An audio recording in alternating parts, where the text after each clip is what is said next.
I would like to share a story that happened to me. I was brutally attacked by my workers in my estate in Abuja here. It all happened November 27, 2023.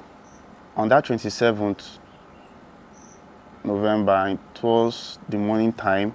One of my worker came to me and asked me for help, that I should help him with money. He doesn't have money. So I had to gift him 5,000 naira. He was very happy and then he left. So towards that evening, around 6:30, 7 o'clock, I was sitting in front of the house eating, and suddenly my dog started barking so much, and it was unusual. I had to go close to the fence to know what was going on. On getting close to the fence, lo and behold, I saw one of my worker loading his rifle with bullets. His name is Damina. Immediately he sighted me, he shot directly to me, and unfortunately the bullet did not meet me, so I had to run behind the house, made access into the building through the kitchen door behind. So I had to lock the door. I was so scared.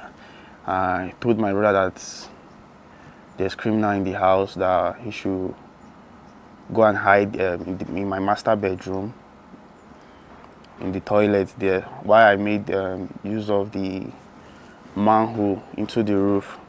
While I was in the roof, I had to make some couple of calls to alert the security around and the nearby police station and my neighbors. So after the call, those criminals were shooting inside, trying to break the door. I was full with thoughts in my mind. So my phone kept ringing. I had to break the roof, and because I felt like, okay, if these people come inside, definitely they will kill me because they know me. You understand? So I broke the roof, and I came outside the building, hanging on the roof. So while I was on the roof, my phone kept ringing. I had to switch off my phone, and there was so much thought in me, and I had no option. I said, okay, let me throw away my phone so that nobody will call me, and I'll hang in the building. Even if they make access into the building, I think they won't see me. So when I threw the phone behind the house, unfortunately, the phone landed in the compound. So those criminals, they saw me on the top of, at the roof, and they made access to the roof through my water safety tank. So when the guy was approaching me, honestly, my fear left me. He was holding an AK-47 crossed on his body with a machete. So while he was coming close, he tried to use the machete to hit me. I hit his hand and the machete fell off his hand, and we started fighting on top of the roof. While we were fighting on the roof, and I took his rifle from him. So I tried to shoot him. The bullet did not come out. And for me, I don't know how to use a gun. It was later the dad told me that the gun was on safety. So while we were dragging at the top of the roof, we fell off the roof. When we fell off the roof, the rest criminals started fighting me. They were using machete on me, hitting me. They said I should follow them. I told them no, I can't follow them. That if they want any amount, I'll give it to them. You understand? Because I know if I follow them, these are people that know me. They worked for me, and I'll be nice to them. You understand? So I said if I follow them, they are going to kill me. I told them I can't follow them, that I can give them any amount they want. I was begging them. They refused. So they started cutting me with cutlass. There were so many, like 15. While they were cutting me, I was defending myself. One of them cut me on my tummy. My intestine came out. I had to cover my tummy. I started running towards the gate. While I was running towards the gate, they shot me on my leg behind. I fell down. When I fell down, I started begging again. I don't understand how, so I was like, Danla. I was telling them that any amount they want, I will give it to them, that they should please let me be. You understand? So they were speaking in their language, which is Fulani, and a little bit of English in it too. So the Baba that led them into my house was like, there's security around, because the security people came even before they shot me, but they couldn't engage with them because all of them were fully armed. So the only thing police people did was giving warning shots from afar to scare them. While they were having that conversation, Baba had to tell them that they should run, that police is around, that they should shoot me. So they wasted bullets on me like multiple times. I was shot on my leg, my body, all over my body. So they confirmed that I was dead and they all had to leave. When they left, I started shouting, calling my neighbors for help, that they should come, that they've left, because they were scared to come close. So I was shouting and telling them they've gone, they should come close and come and help me or take me to hospital. So unfortunately, my brother came. So I was giving my last word to my brother, telling him that this is what happened to me, this is who came to me. Baba and his children and some group of boys came to attack me. They want to kidnap me. I refused to go with them, and they had to waste me so that I won't expose them. So while I was giving my brother my last word, thinking I was going to die, lo and behold, Baba came down to where I was lying, thinking I was dead. So immediately the boys around the estate wanted to attack him, and the police stopped them and arrested the Baba, and they rushed me to the hospital. I was rejected by several hospitals until, unfortunately, National Hospital accepted me, but they said they are going to cut my leg, that there's nothing they can do to my leg. But I had to change my hospital from National Hospital to Cedar Crest, where I got my treatment. And while I was in the hospital, my IPO came to take my statement, and I gave them my statement. I also told them, because they went with my phone. And the reason why they went with my phone is because I used to take picture of all my workers that work with me in the estate.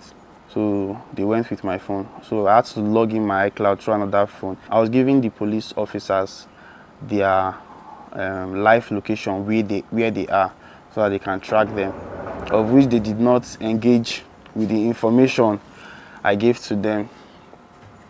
So while I was in the hospital, I was still giving them information. I was telling them to go and engage with them, and then nothing happened. After the whole thing, I think I was in the hospital from that November 27th till first week of January, when I was discharged from Cedar Crest Hospital. So that day they discharged me. They warned me, they said I shouldn't drive, that if I drive, my leg will break. You understand? I should be careful with the surgery they did to me. You understand? I had to drive myself. I said, we only live once.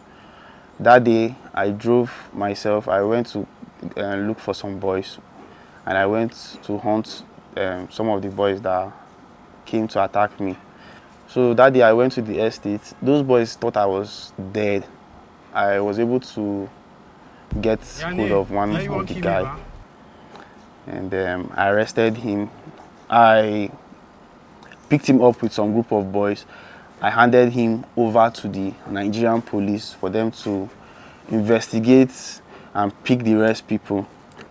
And one of the other guy, I think we picked him up from Nasarawa State. When I started following up with the case, the issue and everything, only for me to find out that the Baba that led them was released. I questioned the Nigerian police. I was like, why would they release him? They said that the man is too old, that they don't want him to die in their premises, that anytime they want to get him, they will get him for further investigation. That was what they told me. Well, I was so angry. Someone that attacked me, even with everything I shared to them, my IPO had to tell me that the criminals confessed to the crime and still had to like release the man. But still, I was still following up with the two boys I caught, and I handed them over to the police. I followed up with this case. They tried to die the issue down. I refused. I met with Very Dark Man, and I met with Lucky Do. They helped me with their voice and publish it all over the media to create awareness, and we still followed up with the issue. So I started going to court. That was even my first time going to court. I don't even know anything about court proceeding.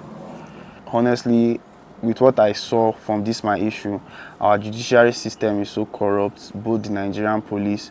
My persecutor brought another IPO to represent me in court, saying things that did not even happen in the favor of the criminals. I was so angry. I wanted to tell them in the court that he's lying. They said I cannot talk until it gets to me.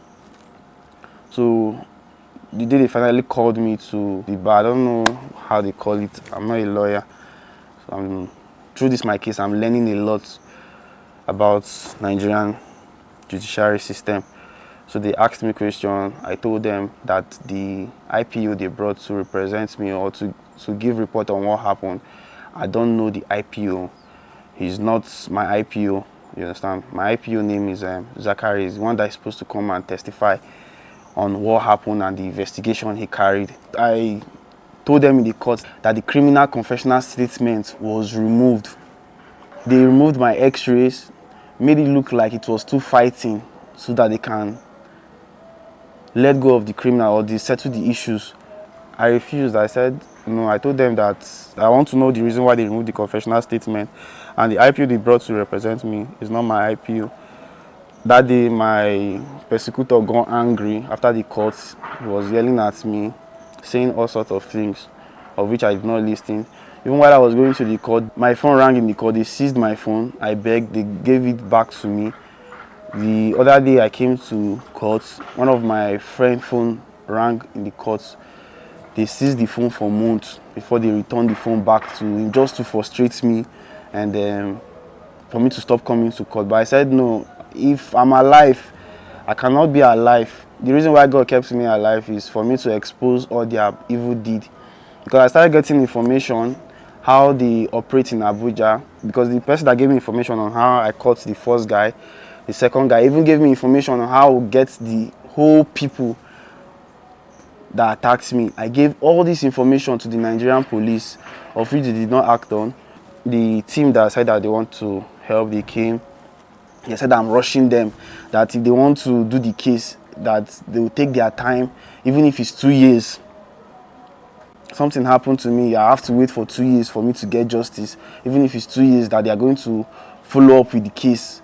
The reason why I'm making this public is because I want to get my justice. I cannot forgive any criminal for the fact that I'm nice to them and they came to attack me. I must make sure that these people are brought to justice. I want to make sure the public know about this issue, and then whoever is interested in this case follow up with this issue. They are tracking me. Even the criminal lawyer had to call me after the court case. He told me that I'm a young boy, that I cannot be following up with this case like this, that I have so many things to achieve in life, that I should forget about this issue, that they should settle out of court. Settle out of court. Even the judge, in my presence, he was saying, why wouldn't they granted them bail? People that came to kill me, in my presence, I can take law into my hands. But I said no, I want the law to follow up with this issue so that they can get hold of everybody. If you release them today, how do you expect Nigerian or Abuja, the capital, to be safe? Even the Baba that led this attack, he was saying that nothing can happen to him, that they are the one that own Nigerian. Even till date, I'm telling you, this man still works as security in the estate, and nobody is doing anything. If I meet this officer, everybody is scared. They'll tell you they won't follow up the case, or that from above will call them. Is this how we want to make the society safe? Based on the information I've been getting from the person that is giving me information about the whereabouts of this criminal, the person told me that they bribed the police. That's why they are trying to die down the issue.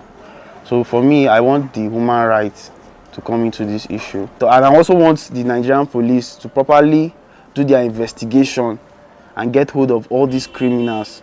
If you hear about kidnapping cases in Guzape, Asokoro, Kubo, Karo, Kurudu, Agwangede, there's a hill dividing these places. Those are the criminals disturbing the peace of the society. What they do, they will come as worker into the estate. They will work with you just to get information around the estate, and in the evening or in the night, they'll come to rob the person, unalive the person if they fail to do what they ask them to do. I am not the only one that has been attacked in that estate. They've attacked a general, attacked a barrister. They even shot the general son on his hand. So I want anybody that is interested in this case to follow up with this issue, and I'm ready to give them accurate information on how to get hold of all these boys. I want the human rights community to intervene in this my issue, and I also want the police authority to look into this issue and investigate properly so I can get justice, and so that the society will also be safe. There's a lot of people that have been affected with this issue that are scared to speak up. Oh, they don't shoot me, make the last chance wey God give me, make I use and hide my head. I know they hide my head. I want the society to be safe. Thank you.